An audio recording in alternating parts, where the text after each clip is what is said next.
And that again can distort your inner compass, because when you get out, you're suddenly sort of inundated with tasks that you have to accomplish. And some of them are marvelous, like opening a door, but even something as simple as like going grocery shopping becomes like this big, overwhelming task because you're just out of practice. I think my inner compass was really tested coming out of prison when I was suddenly supposed to be a free and normal person again, but I felt anything but free and normal.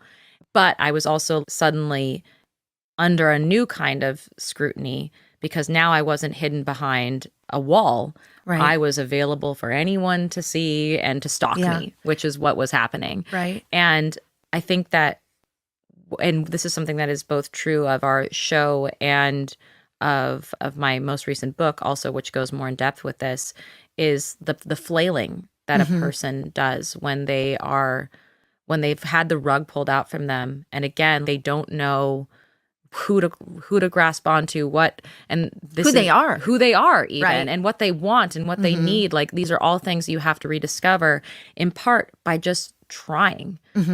And I went, like you, I went back to school. That was like the immediate thing. I was like, I know that I want to graduate college. Right. So that's what I'm going to do. That's the thing I know.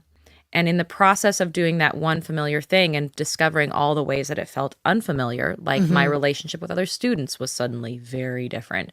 My relationship with even just writing assignments, I'm not writing explicitly about prison or anything. Or just the judgment. Judgment. I don't know. For me, I had a lot of anxiety about being judged. And you're sharing your work with other students. What are they going to do with your work? Like, there's this like terrified feeling of being so vulnerable, even just doing the most basic things like taking a creative writing class, again, you're sort of afraid that everything's going to be used against you. And you also have these, these internal triggers that are that you're not even familiar with. Like, suddenly I found myself incapable of being in any kind of crowd. Like, I would want to go to a museum, can't go to a museum because I'm going to have a panic attack. I have a literal panic attack in a museum, and now I can't do that anymore. And so how do you find and that part of the inner compass is realizing, well, I feel unsafe. I feel like this is a danger, but actually it's just a discomfort. And like, what is actually dangerous and what is actually Did you like, were there kinds of books you read?